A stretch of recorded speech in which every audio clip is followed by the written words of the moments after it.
Hey everybody, Dave Hagan here. Age 28 with $250,000 in the bank? That's today on the Financial Wellness Podcast.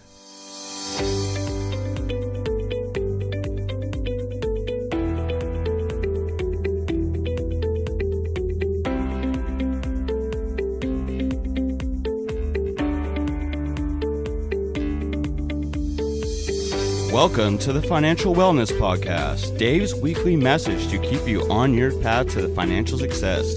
Here is your host, financial problem solver and talk show host, Dave Hagan. Hey, thanks, Nick. We're here at Uncle Studios in Van Nuys, and it's time for another podcast. So Brian Reed is here with me today. Welcome, Brian. Good to see you. How's it going, D? Always good, always good.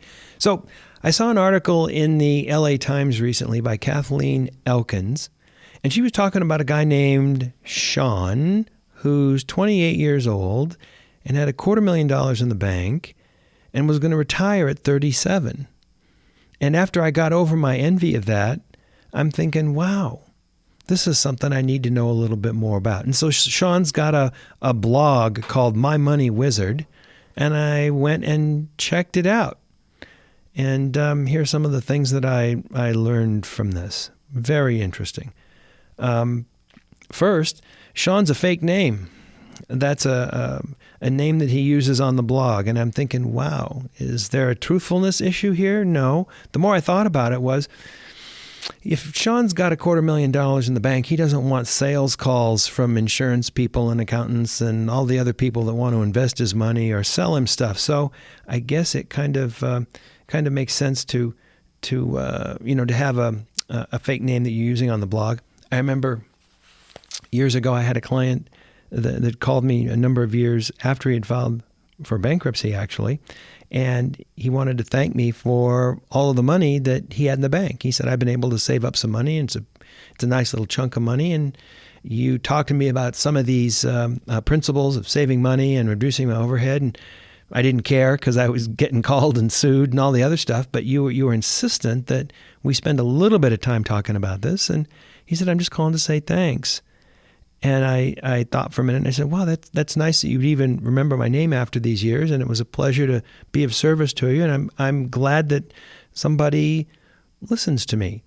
And I said, well, how much you got in the bank? My curiosity got the best of me, and he said, I got $200,000.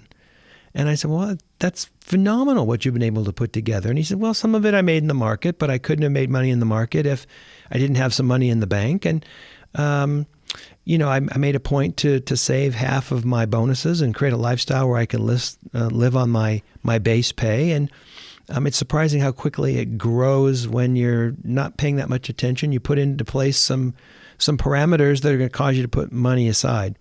And I said, well, that's phenomenal. What else? And he says, well, I've got some problems that come along with this. He says, I get calls from people that somehow they know that I've got money in the bank and they want to sell me this, or they want me to do this or that. And I said, well, every stage in life comes with its downsides. And he says, well, don't get me wrong.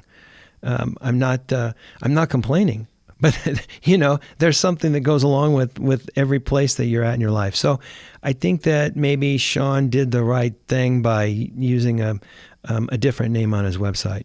Second thing I learned, he saves more than 60% of his $80,000 a year salary. And at least that's what he says. That means he's living on about $25,000 a year. Now, I'm telling you, Sean doesn't live in LA, because you can't hardly get rent for $25,000 a year. Turns out he lives in Minneapolis, but he's saving an awful lot of money. He's got to be living an awful frugal lifestyle. Third thing, Sean points out that the average American spends about 70% of their income on three areas: housing, transportation, and food. And this was the most interesting thing to me, because these relate to everybody, our listeners and everybody. He says that saving on these three areas are the best way to get ahead. So I wanted to see what he said about these three areas. First, he talked about housing. And my recommendation has always been that we try and keep housing under 30% of our income. Hard to do in Southern California, but it's really a good goal. In fact, I was looking at a neighborhood in Calabasas recently, and I saw a rental, 2,500 square foot house, renting for $6,000 a month. Who does that? And apparently there's several places in this neighborhood, and this is a very nice neighborhood, don't get me wrong, but it's not Beverly Hills, for goodness sakes. And 2,500 square feet isn't the mansion, and there's people that are rolling up $6,000 a month. So either they're making just a big slug of money every year, they're overpaying. But Sean was talking about ways to save on the housing costs.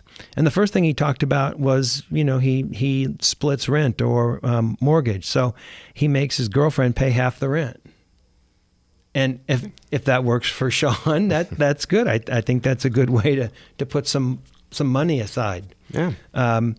You don't want to rent or pay too much if you can help it. Now he talks about, don't worry about having stainless steel appliances in the house. And I get that, but I started thinking, wow, Harvest Gold or avocado green appliances, that was freaking me out a little bit.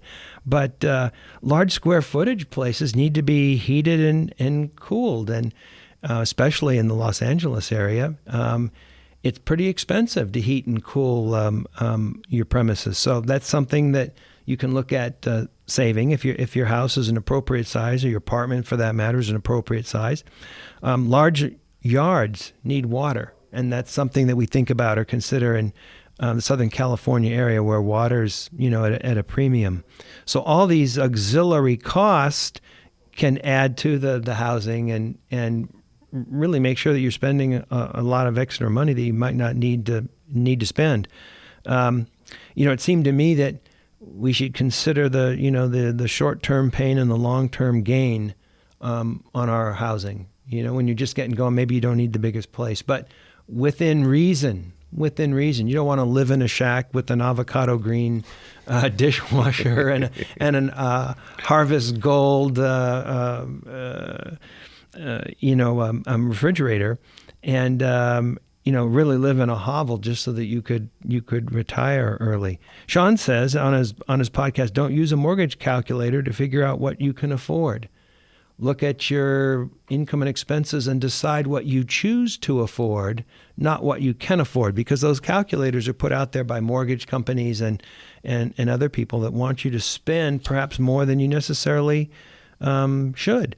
Maybe even consider moving to a cheaper city. It's so expensive in LA. Maybe people move a little more to the outskirts if there's work that's out there that they can get. Sean, for example, moved from Denver to Minneapolis, and that works for him. He's got lower overhead, so good for him. The second area he talked about was transportation, and we like to recommend that transportation be under 20% of somebody's income. Now, again, that's really tough in LA. Especially in a LA where everybody's posing and driving around in these really big cars, showing off that they either have this phenomenal income or they really overspend on their transportation. I remember back in the day as a kid, the first time I saw a Mercedes on the street, and I went, "Oh wow, look at that!" I mean, out here, like every other car is a Mercedes. Like a Mercedes is like nothing. In fact, I think wasn't it owned by Chrysler or something for a while. So, not the thing that it used to be, but now they're all driving Bugattis or you see Lamborghinis out here, but all sorts of different kind of cars, and people are spending just a ton. Sean says on his blog that in 2018, Americans are spending an average of $523 a month on their car for their car payment. And wow, I tell people, keep it under 3, keep it in the 3s if you can. And in fact, 0's better. We really liked 0 at the Financial Wellness Podcast. We talked about paying cash for cars. Now here, maybe we're more extreme than Sean, pay cash and drive around an older car. we won't charge our girlfriend rent, but we'll drive a smaller car, maybe, right? Oh my goodness. We advise people to drive, at least a 2-year-old car. You buy a car that's 2 years old, you're going to pay half sticker. That's a nice bit of depreciation that you're not going to have to pay for. And a 2-year-old car is practically brand new. That's a nice car. It's still got warranty on it. We tell people, pay cash. We tell people, hey, buy an eccentric car. Position yourself as an eccentric. Drive a Carmen Ghia. I mean, that's a classy old car, and it's basically a fancy shell on a VW. Drive a Porsche 914, that little flat, squatty Porsche with the removable roof. Maybe not that safe on a California freeway, but a cool little car. There's even a car out there called an Opel GT. Wanted one when I was younger. Little tiny 2-seater with a little handle that you pull back and forth, and the headlights flip out, kind of like bug eyes. Fun little car, and you're an eccentric. There's tons of other cars to be an eccentric. You're not going to pay that much. Save money on gas. And this is Sean talking now. He says carpool. Dave talking says get an electric car. I'm so big into electric vehicles. Sean says use public transportation. And, I think there's times when you can do that and it makes a lot of sense. I live in a suburb outside of LA, and when I go to a seminar downtown, for example, I'll take the I'll take the bus, and the bus leads to the subway, and the subway comes up pretty near where a lot of these seminars are, and I pay $2 to get down and back, and that's instead of $35 to park, plus the depreciation on the vehicle, the mileage, the gas, not for me the gas, but the electric at the house. And I'll do the same thing with a Laker game.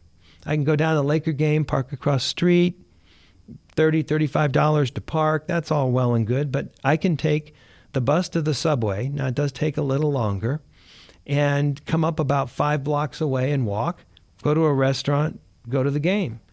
And if I feel at the end of the game that I want to get home a little sooner, or if I want to... if I'm worried about the savoriness of the crowd, like if it was a Laker loss, I won't get on the subway. Maybe what I'll do is I'll go and Uber home.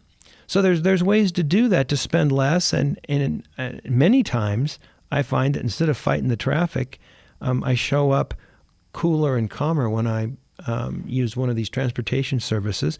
And it's nice to save the money. I mean, clearly we can afford it, but it's nice to save the money.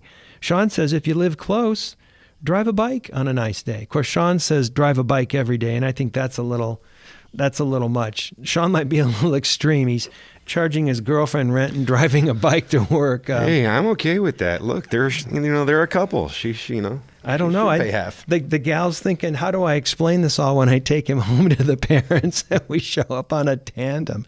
But I think that there's things that we can learn from this, even though we might not be as extreme as Sean. The third area was food. He explains that it's never been easier to get food delivered, and that's true. Have you seen that new app, Postmates? Do you ever use that, Brian? No, what is it? Well, Postmates like a food delivery service. And they add 10 or 12% onto the bill. And there's a lot of restaurants that, will work with Postmates. So you go to Postmates and they got the menus from your favorite restaurants, and you order it, and the guy just shows up, and there's all your food in the little, styrofoam thing. It's super, super handy. And you go, I don't want to drive that 5 miles over to my favorite Mediterranean place. I'll just have it delivered. Super cool. Nice. But it adds up. Sean says that the average American spends $70,000 on takeout and delivery over their lifetime. Wow, I'd like to have $70,000 more in my pocket, when I retire. It's something to think about. I've often thought about, well, what if I just decided my whole life, I wasn't going to eat, drink Diet Pepsis. And that's what I like to drink. What if I just decided I was going to make a conscious choice just to drink water instead? How much more money would I have in my pocket at the end of my life if I hadn't sent it over to Pepsi-Cola Company? And my insides would probably be a lot better because I wouldn't have all that phosphorus and diet whatever's in there. It's kind of an interesting thing to think about when you kind of stretch it out over a lifetime. So getting back to the food and getting away from the drink issue, part of our food and part of going out for food is entertainment. You meet your friends, you get together, you go out with your friends. So we need to include some of our entertainment budget into that food budget. But it's something that we should think about in terms of food that's delivered, food that we go out and get, because food that we're getting from somewhere else has some other person's labor factored in. I mean, that's why we go to the restaurant, because someone else made it and someone else cleans it up. And we need to factor that, and we need to think about that. It makes our food budget, our entertainment budget a little bit bigger.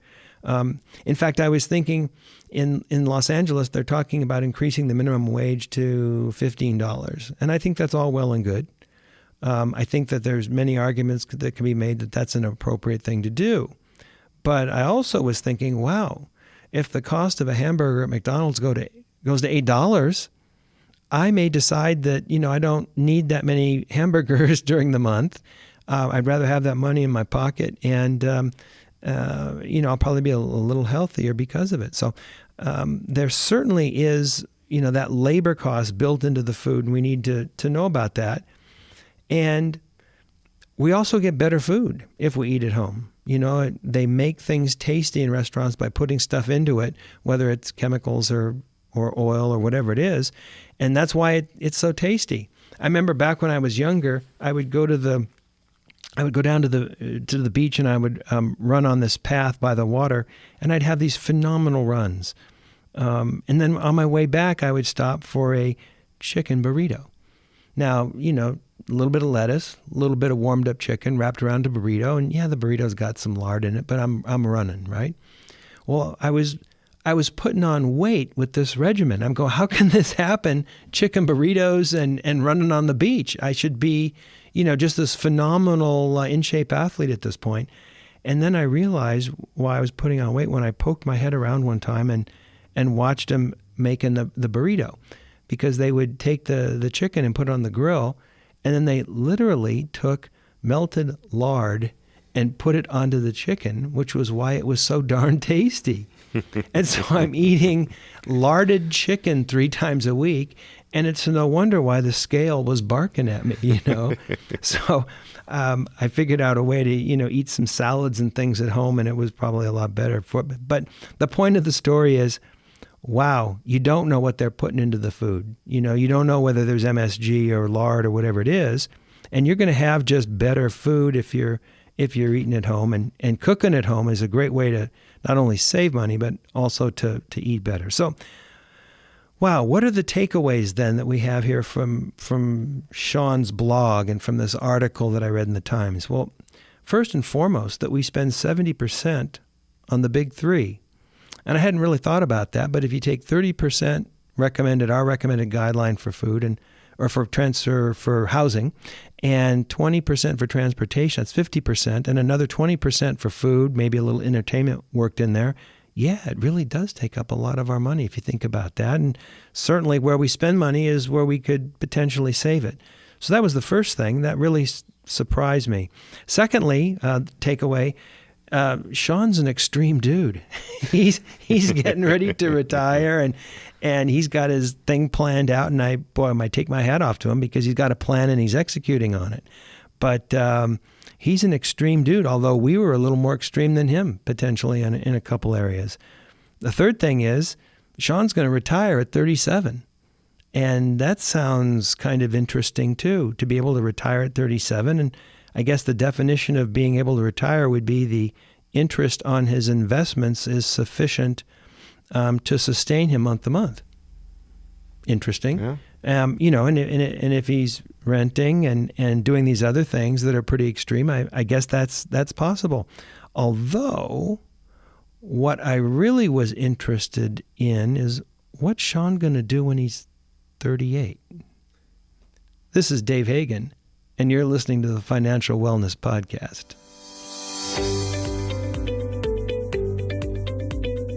You've been listening to the Financial Wellness Podcast, Dave's weekly message to keep you on your path to financial success. If you have a question that you would like Dave to answer on the podcast, go to thefinancialwellnesspodcast.com. You can leave an audio message with one click of a button or type your message into the question box. Either way, it's sent right to Dave's phone. As an additional bonus, each month, Dave will randomly draw from the submitted questions and pick the winner of a free 1-hour personal conversation with Dave to help you achieve your financial goals. Don't forget to subscribe to the podcast so you receive the new episode notifications. Let's listen in now as Dave answers some emails. All right, somebody sent us in an audio email. Can we cue that up and listen? Hi, David. My name is Theresa. I'm about 27 years old, and I just got a job offer at a position that a company that I have been dying to work for. I love their mission. I love what they stand for. I'm very excited about the opportunity to be able to work with them. My only issue is they pay significantly less than the job that I'm currently at. I don't love my current position, but the pay is pretty good. But I don't feel passionate about it. So my question for you is, do you think it's a wise decision to leave my financially, secure job, to go work at this other company? Am I risking my long-term financial wellness? Wow, Theresa, here's the answer to your question. Go for it. Live your passion. What do you think, Brian?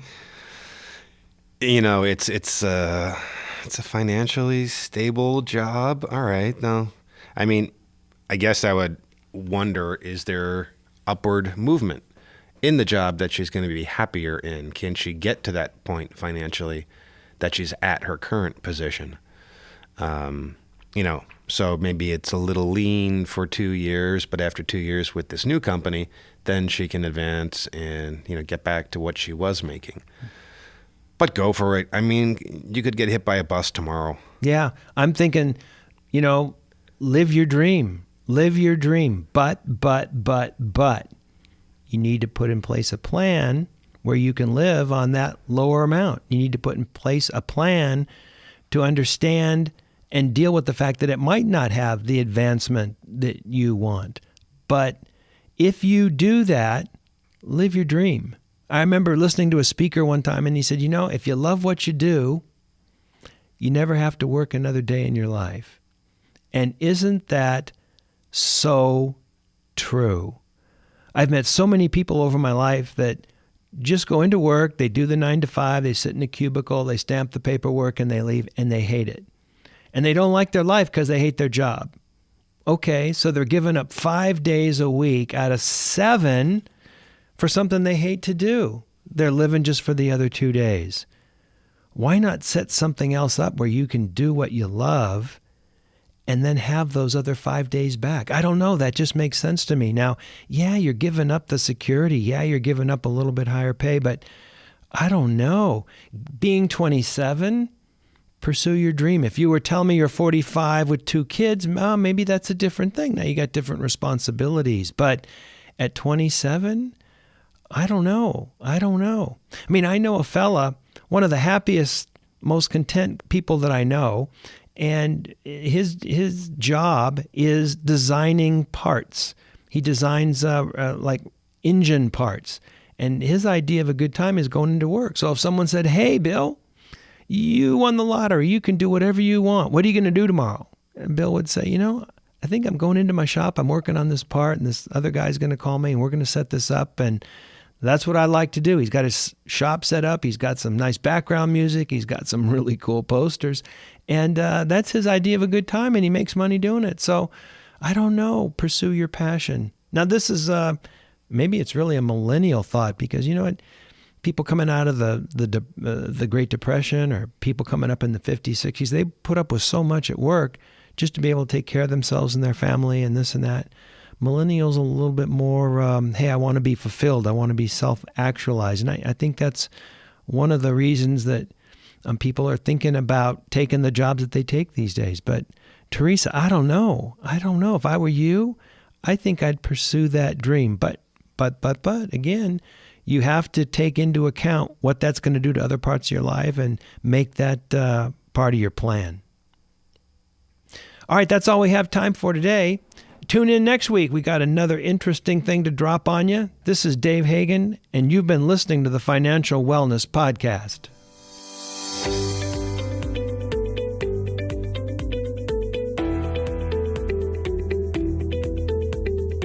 You've been listening to the Financial Wellness Podcast, Dave's weekly message to keep you on your path to financial success. If you have a question that you would like Dave to answer on the podcast, go to thefinancialwellnesspodcast.com. You can leave an audio message with one click of a button, or type your message into the question box. Either way, it's sent right to Dave's phone. Remember, Dave will randomly draw from the submitted questions and pick the winner of a free 1-hour personal conversation with Dave to help you achieve your financial goals. Don't forget to subscribe to the podcast so you receive the new episode notifications, or share the podcast via the app with your family and friends. This is your announcer, Nick Appel, wishing you every financial success.